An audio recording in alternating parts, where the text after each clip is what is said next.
ఈ పునరుద్ధాన దినం మన అంశము పాపము యొక్క ఫలితము. టుడే అవర్ టాపిక్ ఈజ్ పాపము యొక్క ఫలితము. చెప్పాలి దయచేసి, పాపము యొక్క ఫలితము. మీ పక్క వరకు చెప్పండి, పాపము యొక్క ఫలితము. మీ పక్క వరకు చెప్పండి, యేసు నామమున దేవుడిని దీవించును గాక. ఆమేన్. అలా మీ పక్క వరకు చెప్పండి, యేసు నామమున ఈ సరిహద్దులు విస్తరింపబడును గాక. ఆమేన్. ఆమేన్. ఈరోజు మన అంశం చెప్పాలి. ఈరోజు మన అంశం ఏంటండి?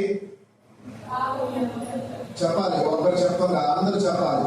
ఇశ్రాయేలు ప్రజలు ఏక స్వరంతో బిగ్గరగా చెప్తారు. మీకు తెలుసా, మోషే గారు సినాయి పర్వతానికి ప్రార్థన చేస్తూ ఉండగా అక్కడ కింద ఉన్న జనులందరూ ఏక స్వరంతో మోషే గారికి సరెండర్ అయ్యి ఒకే మాట చెప్పేవారు, ఒకే మాటతో దేవుని స్తుతించారు, ఒకే మాటతో ప్రార్థించేవారు. కాబట్టి లక్షల మంది కాలువలు కలిగిన 6 లక్షల కాలువలు కలిగిన ఇశ్రాయేలు ప్రజలు ఏకస్వరంతో పలికినప్పుడు దేవుని నామము కనపరచబడింది. కాబట్టి మనం కొద్దిమందిగా ఉండొచ్చు. కాబట్టి మన స్వరము బట్టి ప్రభువుకు మహిమ కలుగును గాక. మహిమ పరచాలి, మౌనముగా ఉండకూడదు. మనం మౌనముగా ఉంటే సమాధిలో ఉన్న వారితో వలె సమానులుగా ఉంటాం. అందుకే దావీదు భక్తుడు అంటాడు, నా ప్రాణము మౌనంగా ఉండినడని సమాధిలో ఉన్న వాటిని వలె ఇందును కదా అని లేఖనంలో కీర్తన భక్తుడు ఆయన దావీదు చెప్తున్నాడు. కాబట్టి మనం సజీవుగా ఉన్నామంటే మన స్వరము ఎత్తాలి. అందుకే మనం సజీవులే కదా ప్రభావాన్ని సృష్టించేదని మనము ప్రార్థిస్తాం. కాబట్టి నా ప్రియ సహోదరి సోదరా, ఈరోజు మన అంశము పాపము యొక్క ఫలితము. చెప్పాలి మీ పక్కన చూడండి, పాపము యొక్క ఫలితము. ఈ వారం అంతా మీరు ఒకరికైనా మెసేజ్ చెప్పాలి. దీన్నే మినిస్ట్రీ ఆఫ్ ఎంకరేజ్మెంట్ అంటారు, అనగా ప్రోత్సహించే పరిచర్య అంటారు. యేసు క్రీస్తు ప్రభువారు తన శిష్యులని, అపోస్తులని, తన సేవకుని ఏర్పరచుకున్నారు. కానీ విశ్వాసులు కూడా ఎలా ఉన్నారో తెలుసా? దేవుని వాక్యము విని వారు అక్కడికే విడిచిపెట్టాల. ఆ వాక్యముని విని వాక్యమును విస్తరింపచేశారు. How they can establish the word of God means వారు ఆ వాక్యం ఎలా విస్తరింపచేశారంటే వినుట ద్వారా. మీ పక్కన చెప్పండి, వినుట ద్వారా. ఫస్ట్ ఆఫ్ ఆల్ మనం దేవుని మందిరం ఉన్నప్పుడు మన మైండ్, మన హృదయం, మన స్థితి గతి బయట విడిచిపెట్టి లోనికి వచ్చాయి. ఇప్పుడు ఉదాహరణకు మన చెప్పులు బయట విడిచిపెట్టి లోనికి ఎందుకు వస్తున్నామండి? అనేకమైన చోట్ల మన పాదాలు మన చెప్పులతో మనం తిరిగి దాన్ని మన దేవుని మందిరం, పరిశుద్ధ మందిరం మనము తీసుకురాకూడదు కదా. అటువంటి ఆలోచన మనం ఉన్నప్పుడు మనలో ఉన్న సమస్య, నిందలు, అవమానాలు ఏదైనా కావచ్చు, అది మనం బయట విడిచిపెట్టి దేవుని మందిరంలోకి వచ్చినప్పుడు వాక్యము నువ్వు వినగలవు. అర్థమవుతుంది? వాక్యమును మనం వినాలంటే మనం మొదటగా దేవుని యొక్క శ్రద్ధ చూపాలి, మౌనముగా ఉండకూడదు, దేవుని వైపు చూస్తూ ఉండాలి. మోషే కూడా దేవుని దగ్గర చూసినప్పుడే ఆయన యొక్క మహిమను పొందుకున్నాడు. కాబట్టి ఈ రోజు దేవుడు మీతో నాతో మాట్లాడుచున్న మాట పాపము యొక్క ఫలితము. ఓకే, మొదటి మాటను చెప్పాలని ఆశపడుతున్నాను. కయ్యను దేశ దిమ్మరి ఆయన. దేని నిమిత్తం అంటే పాపము బట్టి తను దేశ దిమ్మరి ఆయన. దయచేసి అందరం బైబిల్ చూపించేద్దాం. ఆదికాండము 4వ అధ్యాయము 8వ వచనం నుంచి 14వ వచనం వరకు. కయీను తన తమ్ముడైన హేబేలుతో మాట్లాడెను. వారు పొలంలో ఉన్నప్పుడు కయీను తన తమ్ముడైన హేబేలు మీద పడి అతనిని చంపెను. అప్పుడు ఆయన, నువ్వు చేసిన పని ఏమిటి? నీ తమ్ముని రక్తం యొక్క స్వరము నేలలో నుండి నాకు మొరపెట్టుచున్నది. యెహోవా, నీ తమ్ముడైన హేబేలు ఎక్కడున్నాడని కయీను అడుగగా, అతడు, నేను ఎరుగను, నా తమ్మునికి నేను కావలి వాడనా అనెను. కావున నీ తమ్ముని రక్తమును నీ చేతిలో నుండి పుచ్చుకొనుటకు నోరు తెరిచిన ఈ నేల మీద ఉండకుండా నీవు శపింపబడిన వాడవు. నీవు నేలను సేద్యపరచినప్పుడు అది తన సారము ఇక మీదట నీయదు. నీవు భూమి మీద దిగులు పడుచు దేశ దిమ్మరవై ఉండిపోయాను. అందుకు కయ్యూను, నా దోష శిక్ష నేను భరింపలేనంత గొప్పది. నేడు ఈ ప్రదేశం నుండి నన్ను వెళ్ళగొట్టిదివి. నీ సన్నిధికి రాకుండా వెలివేయబడి దిగులు పడేసు భూమి మీద దేశ దిమ్మరినే నిన్ను. కావున నన్ను కనుగొన్న వాడెవడు, వాడు నన్ను చంపునని యెహోవాతో అనెను. అందుకు యెహోవా అతనితో, కాబట్టి ఎవడైనా కయ్యూను చంపిన ఎడల వానికి ప్రతిదండన 7 కలుగును. మరియు ఎవడైనా కయ్యూను కలుగుని అతనిని చంపక ఉండినట్లు యెహోవా అతనికి ఒక దూషణ చేసెను. చాలు. నాతో పాటు చెప్తారా? యాంగర్. చెప్పాలి. యాంగర్ అనగా కోపం. మీ పక్కన పుస్తకం చెప్పండి. కోపం ఎవరు నిలబడి చేస్తుంది? చెప్పాలి. మనుషుల్ని ఏలుబడి చేస్తుంది. శరీరేచ్ఛలలో స్పష్టమైన గలతీయుల రాసిన పత్రిక 5వ అధ్యాయం నుంచి 19వ వచనం నుంచి 21వ వచనం మనం చూసినట్లయితే శరీర కార్యములు స్పష్టమైన ఉన్నవి. అవేవనగా జాలత్వము, కామగతము, వ్యభిచారము, ధనాపేక్ష, అనేకమైన పరిస్థితులు మనం చూస్తున్నాం శరీర సంబంధమైనవి. కానీ కోపమును మనం ఇక్కడ చూడాలి. శరీరేచ్ఛల్లో అనేకమైన శ్రేష్టమైన అనగా శరీర సంబంధంలో ఇష్టమైన వారు అనగా లోక సంబంధముగా జీవించేవారు వారికి ఇష్టమైనది ఏంటంటే కోపము. అదే ఇదే విధముగా మనం ఇంకో విధముగా మనం ట్రాన్స్లేట్ చేసినట్లయితే ఆత్మానుసారంగా దైవికముగా దేవుడితో నడిచేవారు ఎక్కువగా ఇష్టపడేది ప్రేమ. మీ పక్కన పుస్తకం చెప్పండి. ప్రేమ. లోక సంబంధం వారు ఇష్టపడేది ఏంటండి? కోపము. ఆత్మ సంబంధంగా దేవుని ప్రకారంగా నడిచేవారు భక్తులు ఇష్టపడేది ప్రేమ, లవ్. ఇక్కడ మనం చూసినట్లయితే కోపము గురించి మనం మాట్లాడుకున్నాం. ఈరోజు మన అంశము పాపము యొక్క ఫలితం. మనం పాపము చేస్తే దాని ప్రతీకారము మనకు కలుగుతుంది. మీరు మేలు చేస్తే దాని ప్రతిఫలం కూడా మీకు కలుగుతుంది. Okay, today afternoon God is talking to you and me only. ఈ రోజు మధ్యాహ్నం దేవుడు నీతో నాతో మాట్లాడుచున్న మాట ఒకటేనండి, పాపం అనగా మనం అనేకమైన విషయముల గురించి కాదు, ఒక గురించి మనం మాట్లాడుకుందాం. కోపం. మీ పక్కన ప్రజలు చెప్పండి మరలా. కోపము నీలో ఉందా? అడగండి, నీలో ఉందా? మనుషులు ప్రతి ఒక్కరిలో కోపం ఉంటుంది. చిన్న పిల్లవాడి నుంచి పెద్దవాడి ముసలాయన వరకు ఎవరికైనా కోపం ఉంటుంది. లేదంటే నేను చిన్నప్పటి నుంచి ఎప్పుడు నేను కోపం లేదు అన్నవారు ఎవరంటే చేతులు అర్థండి. ఓకే, అటువంటి వారిని దేవుడు వారిని ఆశీర్వదించును గాక. ఓకే, ఎనివే ఏదైనప్పటికీ మనుషుల్ని ఏలుబడి చేస్తుంది కోపం అండి. మనుషుల్ని ఏలుబడి చేసేది కోపము. యాంగర్ స్పిరిట్ అనేది మనుషుని ఏలుబడి చేస్తుంది. కోపం అనే దురాత్మ మనుషుని ఏలుబడి చేస్తుంది. ఏలుబడి చేయడం ద్వారా దేవుడైన యెహోవా ఆదామును సృజించిన తర్వాత వారికి శ్రేష్టమైన ప్రథమ ఫలముగా కయ్యను ఇచ్చాడు. నెక్స్ట్ ఎవరిని ఇచ్చాడు? హేబేలుని ఇచ్చాడు. ఒక ఇరువురు అనాథములుగా ఉండి వారు కయ్యను చూసినట్లయితే తన పొలం పండించేవాడుగా చూస్తున్నాం. రెండోదిగా హేబేలు తన సహోదరుని మనం చూసినట్లయితే గొర్రెలు కాసేవాడిగా మనం చూస్తున్నాం. ఇరువురు వారు కలిగిన ప్రథమ ఫలమును శ్రేష్టమైన ఫలమును తీసుకుని దేవుడికి అర్పించారు. ఈ దహన బలిపీఠం అనగా బలిపీఠం ఎదురు తీసుకొచ్చినప్పుడు దేవుడు ఎవరిది అంగీకరించారండి? చెప్పాలి, ఎవరు అంగీకరించారు?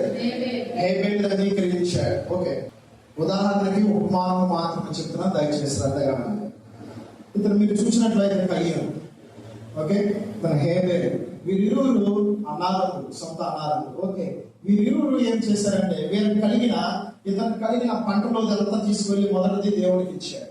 రెండోది ఇతను కలిగిన గురుల్లో శ్రేష్టమైన తొలుచూరి కొవ్వుని తీసుకొని వెళ్ళి దేవుడికి సమర్పించారు. ఓకే, దేవుడి యొక్క బలిపీఠం మీద సమర్పించినప్పుడు అది దేవుడు అంగీకరించేది ఎవరి ఎదురు ఉంది? దేవుని చేతిలోనే ఉంది. అవునా కదండి? మనుషుల చేతిలో ఉందా? లేదు. ఓకే, వీరి కష్టమును, వీరి సమయమును, వీరి బలమును, వీరి ధనమును తీసుకొచ్చి ప్రభువుకు సమర్పించారు. దేవుడికి వారి హృదయంలో తెలుసా? తెలియదండి. నువ్వు అర్పించే అర్పణ దేవుడికి తెలుస్తుంది. ఎందుకంటే నీ హృదయ స్థితిని, నీ పరిస్థితిని దేవుడు తెలుసుకుంటాడు. కాబట్టి వీరి హృదయంలో దేవుడు చూచాడు. ఇక్కడ చూసినట్లయితే హేబేలు అర్పణ దేవుడు అంగీకరించాడు, కయ్యను అర్పణను అంగీకరించలా. ఎందుకు అర్పించలేదు తెలుసా? ఇతరులో ఏముందో తెలుసా? గర్వం అనే స్పిరిట్ ఉంది. ఇతరులో ఏముందో తెలుసా? కోపం అనే స్పిరిట్ ఉంది. అనగా కోపం అనే దురాత్మ ఇతరుని ఏలుబడి చేస్తుంది. చిన్నవాడు చూసినట్లయితే విధేయత కలిగిన వాడుగా ఉన్నాడు, దేవుని ఎదుట లోబడిన వాడిగా ఉన్నాడు. ఓకే, ఇక్కడ మనం చూసినట్లయితే ఈ కయ్యను ఎలాంటి వాడని మనం చూసినట్లయితే దేవుని ప్రశ్నిస్తున్నాడు. దేవుడు అడుగుతున్నాడు, Cain, where is your brother Abel? అనగా నీ యొక్క సహోదరుడైన హేబేల్ ఎక్కడా అని అడిగినప్పుడు నేనేమన్నా కావాలి వాడినా అని ఎవరిని క్వశ్చన్ చేస్తున్నాడు? దేవుణ్ణి క్వశ్చన్ చేస్తున్నాడు. ఈ క్వశ్చన్ చేయడం ఎక్కడి నుంచి వచ్చిందో తెలుసా? ఓకే, వీళ్ళ తండ్రి అయినా ఆదాము, వీరు నా పిల్లలా కాదా? నేను కూడా ఏం చేశాను? దేవుడు నన్ను ఏదైనా వనంలో అనగా గార్డెన్ ఆఫ్ ఈడెన్ లో నన్ను నా భార్య అయిన అవ్వను సృజించి ఆ ఏదైనా వనంలో శాంతపరిచి ఉంచాడు. అవునా కాదండి? ఉంచినప్పుడు నేను చేసిన అతిక్రమం బట్టి దేవుడిని పంపించేశాడు. అదే స్పిరిట్ ఎవరి మీద ఏర్పాటు చేస్తుంది? నా కుమారుడైన కయ్యూరు మీద ఏలుబడి చేస్తుంది. ఈ కయ్యూరు ఏమంటున్నాడు దేవుణ్ణి, నేనేమైనా నీకు కావలి వాడినా, అంటే నీకేమైనా పని వాడినా. ఇప్పుడు ఉదాహరణకి మన వాడుక భాషలో మనం చూసినట్లయితే you will see like this. ఇప్పుడు ఉదాహరణకి ఏ సహోదరుడైనా ఉదాహరణ కనిపించారు అనుకోండి, అయ్యా మా బాబు ఉన్నాడు కదా, కొంచెం మీరు చూడండి, నేను కొంచెం బ్యాంక్ వెళ్ళి వస్తాను, అప్పుడు చెప్పి వస్తాను. తర్వాత అదే మా విధముగా రెండోసారి మూడోసారి ఇస్తాం, మా మంచిదనాన్ని బట్టి, అతను మంచిదనాన్ని బట్టి. కొన్ని దినములు అయిన తర్వాత, ఏంటమ్మా ఏంటయ్యా నీ కుర్రోడికి నేను ఏమన్నా కాపలాదాడినా జీతగాడినా అని అంటామా అన్నమాట. ఏదైనా సందర్భం మాట తేడా వస్తుంది. అదే విధముగా ఇతరులో ఏమి ఏలుబడి చేస్తుందంటే కోపం అనేది ఏలుబడి చేస్తుంది, గర్వం అనేది ఏలుబడి చేస్తుంది. ఆ ఏలుబడి ఎక్కడ చేస్తుందో తెలుసా? బయట కాదు, లోన. చూడండి దయచేసి, మనుషుని ఏలుబడి చేసేది బయట కాదు, లోన నుంచి వస్తుంది. అది ఎక్కడి నుంచి వస్తుందంటే హృదయంలో వస్తుంది, మనస్సులో వస్తుంది. మనస్సు అనేది brain. What the brain will indicated, everything will come into the heart, it will desire. అనగా నీ మనస్సులో ఏదైతే ఆలోచన వస్తుందో ఆ ఆలోచన నీ హృదయంలోకి వచ్చి రెండు ఏకమై నువ్వు చేయాల్సింది. కోపపడాలంటే కోపడతావు, ప్రేమ చూపించాలంటే ప్రేమ చూపిస్తా, ద్వేషం చూపించాలంటే ద్వేషం పెట్టుకుంటా వ్యక్తి మీద. ఇదంతా ఎక్కడి నుంచి వస్తుందంటే ఇన్సైడ్. అనగా నీ హృదయం పరిశుద్ధపరచబడాలి, నీ మనస్సు పరిశుద్ధపరచబడాలి. ఓకే, ఇతని అర్పణ దేవుడు అంగీకరించలేదు, హృదయము సరిలేదు. దేవుడికి తెలుసు తన క్వశ్చన్ చేస్తాడని, అందుకనే దేవుడు ఇతని అర్పణను అంగీకరించాడు. ఓకే, తన సహోదరుడిని అయిన హేబేలుని చంపివేశాడు. ఇతను చంపివేయడం ద్వారా ఇతని రక్తము ఎక్కడ ఘోషిస్తుందండి? భూమి. ఇతను పండించేది ఎక్కడ? ఇతని పని ఏంటంటే కయ్యూరు పని, వ్యవసాయం చేస్తాడు. వ్యవసాయం ఎక్కడ చేస్తాడండి? భూమి మీద చేస్తాడు. కాబట్టి ఇతను చంపివేసింది ఎక్కడ? భూమి మీద. ఆ భూమి రక్తము దేవుని నీతిగా ఉంది. ఎవరి రక్తమో తెలుసా? హేబేలు రక్తం. మీ పక్కన ఉంటుందని చెప్పండి, నీ రక్తం నీతిగా ఉన్నదా? అనగా యేసు రక్తం ఎప్పుడైతే మనుషుల్లోకి వస్తుందో మనం నీతిమంతులుగా మార్చబడతాం. ఎందుకంటే ఇక్కడ మనం చూసినట్లయితే హేబేలు యథార్థత నీతిగా ఉంది దేవుని ఎదుట. హేబేలు యొక్క మాట తీరు దేవుని ఎదుట యథార్థముగా ఉంది. హేబేలు యొక్క ప్రవర్తన దేవుని ఎదుట శ్రేష్టకరముగా ఉంది. కాబట్టి దేవుడు హేబేలును అంగీకరించి తన రక్తమును ఘోషించడం దేవుడు విన్నాడు. విని కయ్యూరుని ప్రశ్నించాడు. కయ్యూరు ఏమన్నాడు? నేనేమైనా నీకు కావలివాడనా పనివాడనా అనే మాట ఎక్కడి నుంచి వచ్చిందంటే తన ఆదాము తన తండ్రి యొద్ద నుంచి వచ్చింది. కానీ ఇక్కడ మనం చూడాల్సిన మాట ఏంటంటే మనం దేవుడిని క్వశ్చన్ చేస్తానే ఉన్నాం. ఇలా క్వశ్చన్ చేయటం ద్వారా ఏం జరుగుతుందో తెలుసా? ఈ కయ్యూరు క్వశ్చన్ చేయడం ద్వారా ఏం జరిగిందని, తనకు కలిగిన 7 సంతానం ఇప్పుడు మనం చూసినట్లయితే తనకు కలిగిన జనరేషన్స్, తెలుగు తన భార్య కలిగిన జనరేషన్, ఆనోకు కలిగిన బిడ్డలు కూడా 7 తరాల వరకు ఈ శాపము ఉంటుంది, ఏలుబడి చేస్తుంది. నిజమండి, ఇప్పుడు కూడా మనుషులు మనం ఏలుబడి చేస్తుంది. కొంతమంది మనం చూసినట్లయితే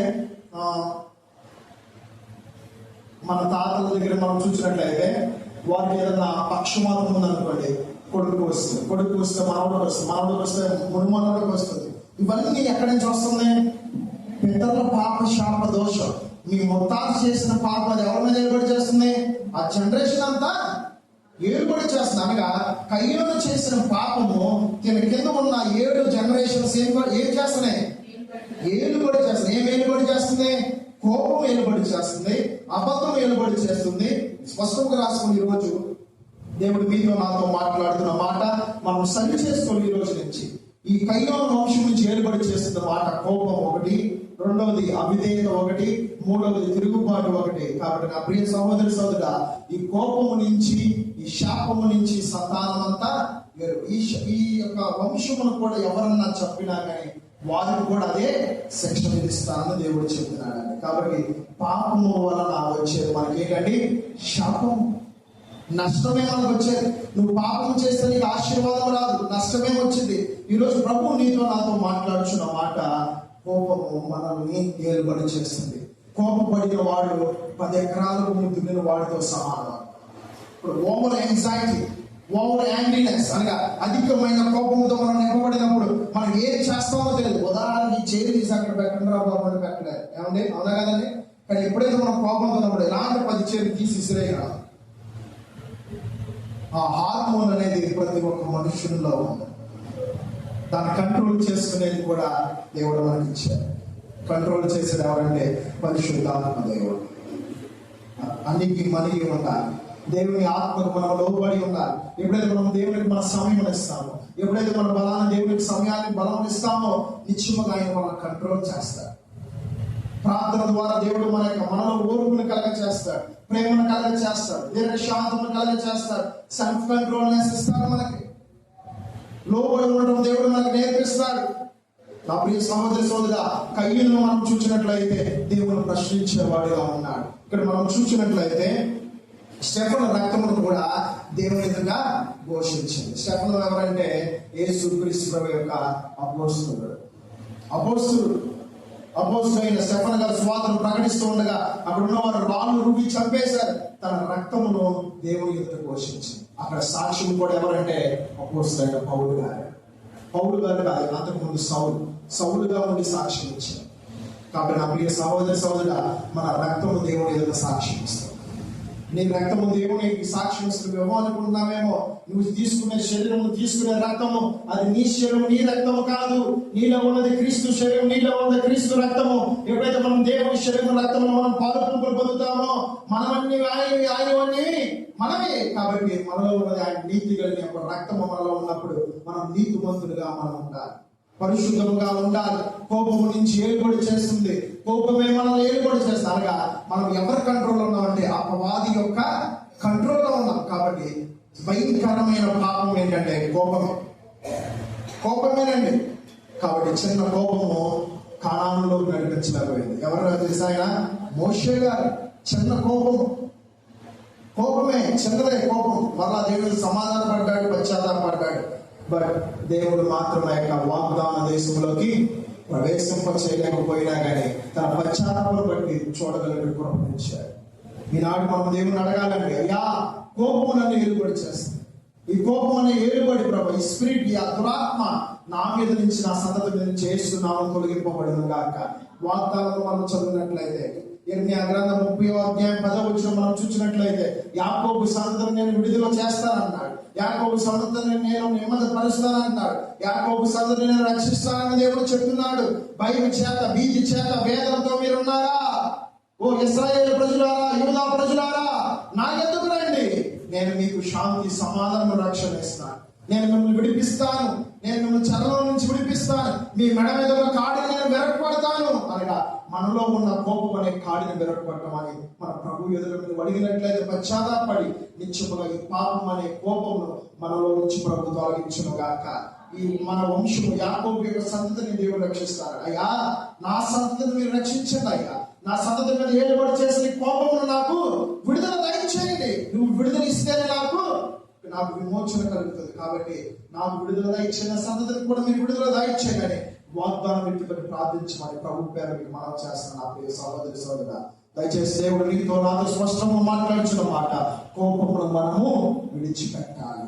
కోపమును విడిచిపెట్టబోతే కోపం నేను ఏలుబడి చేస్తుంది, నీ బిడ్డలను ఏలుబడి చేస్తుంది, నీ మనములను ఏలుబడి చేస్తుంది, నీ మునుమనవరాలను ఏలుబడి చేస్తుంది. నీ సంతతి అంతా ఎలా ఉంటుందంటే శాపగ్రస్తముగా ఉంటుంది. అందుకే యేసుక్రీస్తు ప్రభువు ఈ లోకంలోకి వచ్చి ఆ కల్వరి శిలువలో మరణించి చెప్పిన మాట ఒకటే, నిన్ను వలె నీ పొరుగు వారిని ప్రేమించండి. నువ్వు ఎప్పుడైతే ఇతరులను ప్రేమిస్తావు, నీ మాదిరి కదా నీకు ఎంత ప్రేమించుకుంటావు, అదేవిధంగా ఇతరులను నువ్వు ఎంతగా ప్రేమిస్తావో నిత్యముగా కోపము దినదినము మనల నుంచి తగ్గిపోవును గాక. ఆమేన్. దయచేసి యోహాను సువార్త 8వ అధ్యాయం 44 వచనం చేయండి. మీరు మీ తండ్రి యొక్క అపవాది సంబంధులు, మీ తండ్రి దురాశలు నెరవేర్చుకోరుచున్నారు. ఆది నుండి వాడు నరహంతకుడై ఉండి సత్యమందు నిలిచిన వాడు కాడు, వాని యొక్క సత్యమే లేదు. వాడు అబద్ధమాడినప్పుడు తన స్వభావం అనుసరించి మాట్లాడు. వాడు అబద్ధికుడును అబద్ధమునకు జనకుడనై ఉన్నాడు. ఓకే, చూడండి. కయ్యూను అబద్ధం ఆడాడు లేదా? చంపి నేను చంపలేదు అన్నాడు. నాకేం తెలుసా, నేను కావులు బాగా అన్నాడా లేదా? ఆదాము అవ్వగారు మనం చూసినట్లయితే అబద్ధం మాటేనే అనలేదు. భార్య మీద భర్త, భర్త మీద భార్య చెప్పుకున్నారు. ఇంకా మనం చూసినట్లయితే అపవాదం మీద కూడా చెప్పారు. ఇది మనం ఎక్కడి నుంచి వచ్చినట్లయితే మనం చూసినట్లయితే ఈ తిరుగుబాటు అనే దురాత్మ ఎక్కడి నుంచి వచ్చిందంటే పరలోక రాజ్యం నుంచి వచ్చింది. పరలోకంలో ఎక్కడంటే లూసిఫర్ యొక్క హృదయంలో నుంచి, మనస్సులో నుంచి వచ్చింది తిరుగుబాటు. తిరుగుబాటు అంటే రిబీలియన్. ఈ పక్క రోజుల్లో చెప్పండి, తిరుగుబాటు. ఈ తిరుగుబాటు అనే దురాత్మ దేవుడు దేనితో పోలుస్తానంటే చేతబడితో పోలుస్తాను. అనగా విచ్ క్రాఫ్ట్ అనగా చేతబడి చేసే వారిని విచ్ క్రాఫ్ట్స్ అంటారు. ఈ తిరుగుబాటు చేసేవారు చేతబడి చేసేవారితో సమానం, మూర్ఖులతో సమానము, విగ్రహాలతో సమానము, వ్యభిచారులతో సమానం. దేవుని దృష్టిలో ఇదండి, నా దృష్టిలో కాదు. దేవుని దృష్టిలో దేవుని వాక్యాన్ని సెలవిస్తున్న మాట ఏంటంటే ఈ తిరుగుబాటు చేసేవారు ఎలా ఉంటారంటే దేవుని మీద క్వశ్చన్ చేస్తారు, దేవుణ్ణే క్వశ్చన్ చేస్తారు. ఇప్పుడు ఉదాహరణకి ఈ యొక్క బ్రదర్ కేఎన్ ఏమని చెప్పాడు తెలుసా? నేనేమన్నా కావలి వాడినా అని మీకు సహోదరుడు ఏంటంటే నాకు తెలియదు. ఏం చెప్పాడు ఇక్కడ? అబద్ధము చెప్పాడు. దయచేసి మీరు చూడాలి, అబద్ధము చెప్పాడు. ఇక్కడ మనము యోహాను సువార్త 8:44 మనం స్పష్టంగా చదువుకున్నాము. అపవాది అనేవాడు జనకుడు అనగా సాతాను యొక్క తండ్రి. అపవాది తండ్రి ఎవరండి? మన తండ్రి ఎవరు చెప్పాలి. నువ్వు అబద్ధం ఆడితే మన తండ్రి సాతాను, నువ్వు నిజము చెప్తే మన తండ్రి యేసయ్య. నువ్వు నిజమే మాట్లాడేవనుకోండి, అది ఎంత క్లిష్ట పరిస్థితులైనా కావచ్చు, దేవుడే నీకు తోడైనను కాక. నువ్వు ఎంత క్లిష్ట పరిస్థితులు నువ్వు అబద్ధం ఆడేవనుకో, సాతానే నీకు తోడైనను కాక. కాబట్టి ఈ వాక్యం చెబుతున్న మాట ఒకటి, మన నోటి నుంచి వచ్చే ప్రతి మాట అవునంటే అవునుగా, కాదంటే కాదుగా ఉండాలి. ఆకాశము ఆయన సింహాసనం, భూమి ఆయన పాదం పెట్టమని మనము ఒట్టు వేయకూడదు. ఒట్టు నీ మీద ఒట్టు, నీ బిడ్డల మీద ఒట్టు, నా మీద ఒట్టు అని అంటారు. ఒట్టు వేయకూడదు. ఆకాశం ఆయన సింహాసనం, ప్రభు సింహాసనం, భూమి ఆయన పాదం పెట్టు. నా ప్రియ సహోదరి సోదరుడా, ప్రభు సెలవిస్తున్న మాట, ప్రభు చెబుతున్న మాట ఒకటే, కయ్యూను కూడా చెప్పిన మాట ఒకటే, అబద్ధం. కయ్యూను రెండవ మాట చెప్పాడు, ఏంటంటే అది తిరుగుబాటు. తిరుగుబాటు చేసేవారు ఎలాంటి వారితో సమానము? చేతబడి చేసేవారితో సమానం. దయచేసి ఓపెన్ చేద్దారా? మొదటి సమయంలో ఫస్ట్ శామ్యూయల్ చాప్టర్ 15:23, మొదటి సమయంలో 15వ అధ్యాయం 23వ వచనం చూద్దాం. సౌలు దేవుని చేత విసర్జించబడ్డాడు. ఎందుకంటే దేవుని తిరుగుబాటు చేయుట సోది చెప్పుట పాపముతో సమానము. సోది చెప్పుట లేకపోతే మూర్ఖతను అగపరచుట, చేతబడి చేయడం, ఈ రెండు ఒకటే. చెప్పడం మూర్ఖతను అగపరచుట, మూర్ఖులను అగపరచుట, మాయా విగ్రహము, గృహ దేవతలను పూజించుట, విగ్రహాలతో సమానము. నెక్స్ట్, యెహోవా ఆజ్ఞను విసర్జించితివి గనుక దేవుని ఆజ్ఞ విసర్జించేవాడు నీవు రాజుగా ఉండకుండా ఆయన నిన్ను విసర్జించదనగా. సౌలు జనులను జడిసి వారి మాట వినినందున నేను యెహోవా ఆజ్ఞను నీ మాటలను విని పాపము తెచ్చుకొంటిని, కాబట్టి నీవు నా పాపమును పరిహరించి. చాలా ఇక్కడ సౌలు, రాజు అయిన సౌలు ఏం చేశాడో తెలుసా? దేవుని మాట వినలా, దేవుడు చెప్పిన మాట వినలా.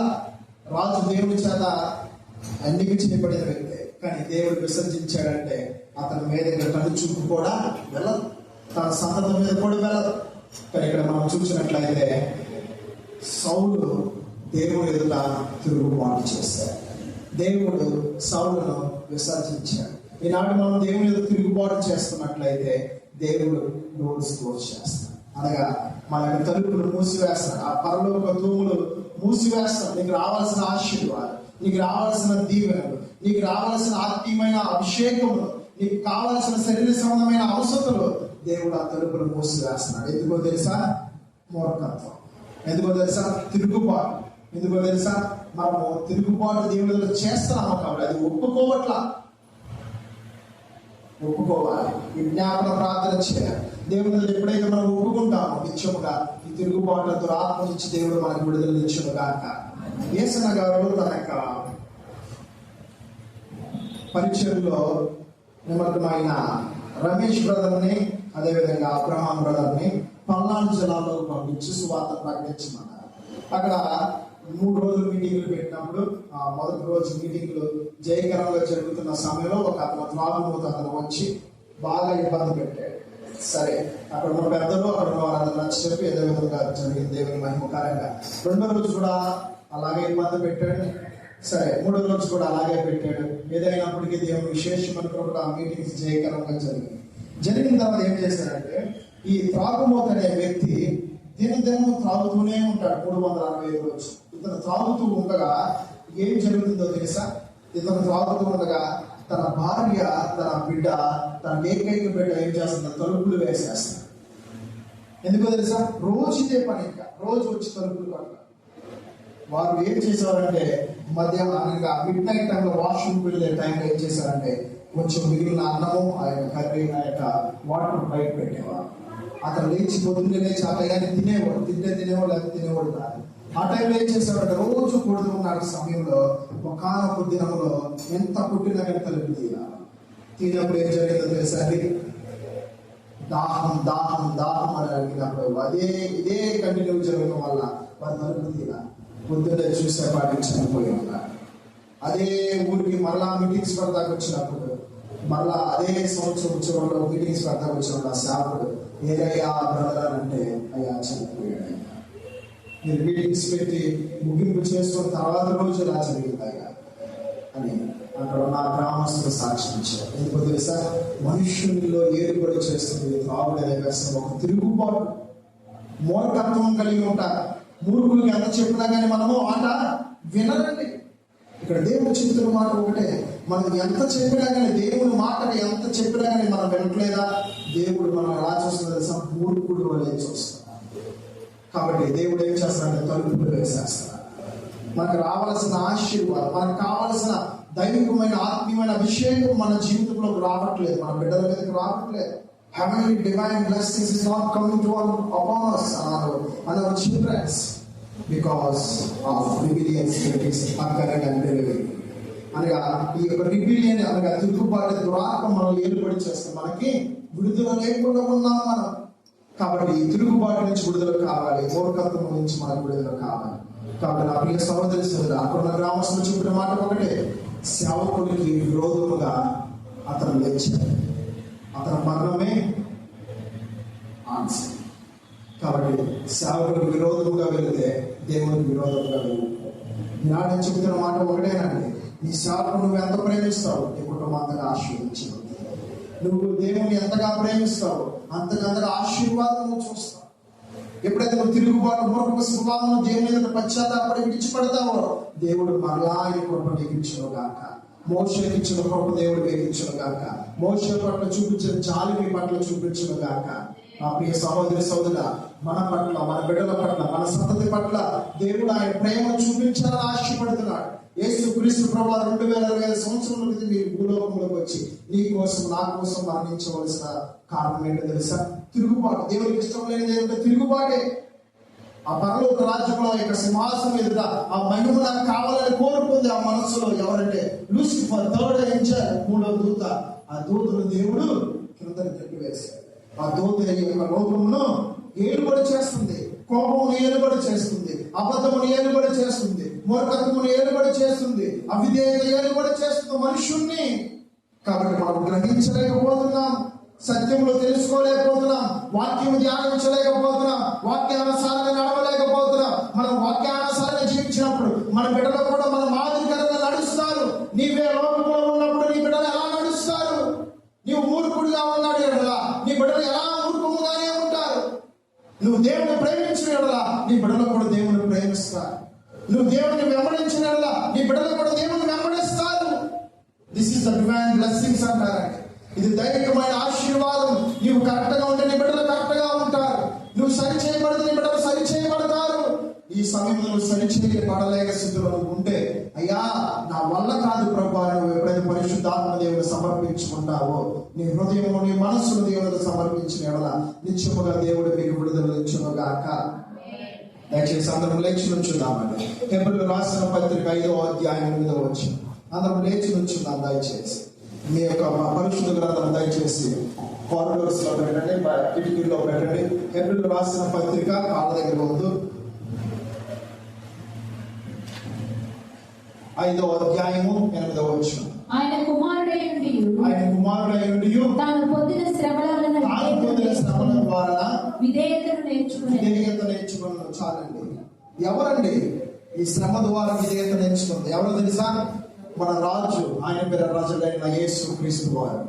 ఇక్కడ మనం చూసినట్లయితే మనుషులలో తిరుగుబాటు స్వభావం ఉంది, మూర్ఖక స్వభావం ఉంది, అబద్ధం చెప్పే మాటలు ఉంది, పోకిరి మాటలు ఉంది. నెక్స్ట్ అవిధేయత కలిగి మనం దేవుని ఎదుట జీవిస్తున్నాం. ఇవన్నీ ఎవరిలో ఉంటాయో తెలుసా? లోక సంబంధి అయిన దురాత్మ. యోహాను సువార్త 8వ అధ్యాయం 44వ వచనం మనం చూస్తున్నాం. అవిధేయత కలిగిన వారు తండ్రి ఎవరంటే అపవాది అయిన సాతాను. అబద్ధమాడే తండ్రి ఎవరంటే సాతాను. తిరుగుబాటు చేసేవారు ఎవరంటే సాతాను. కాబట్టి నా ప్రియ సహోదరి సహోదరా, ప్రభు నీతో నాతో మాట్లాడుచున్న మాట, అవిధేయత కలిగి మనం ఉన్నామా? కానీ దేవుడు కోరుకున్నది ఒకటే, విధేయత కావాలి మనకి. యేసు క్రీస్తు ప్రభు వారి లోకముల సృష్టికర్త అయి ఉండి ఆయన పరమను వీడి లోకంలోకి వచ్చి విధేయత నేర్చుకొని విధేయత మనకి మాదిరిగా చూపించారు. ఆయన మార్గంలో, సత్యంలో, జీవంలో మనం నడవాలని ఆయన ప్రణాళిక. నా ప్రియ సహోదరి సహోదర, విధేయత కలిగి మనం నేర్చుకుంటా దేవుని ఎదుట మనం తిరుగుబాటు చేయకుండా ప్రేమగా సమాధానముగా ఉందాము. అబద్ధం ఆడకూడదు, సత్యమే మనం మాట్లాడాలి. నెక్స్ట్ మనం చూసినట్లయితే కోపమును ఎట్టు మాధ్యమంలో మనలో ఉండకూడదు. కాబట్టి ఇవన్నీ మనలో నుంచి పోవాలంటే మన హృదయము, మనస్సు దేవుని ఎదుట అప్పగించాలి.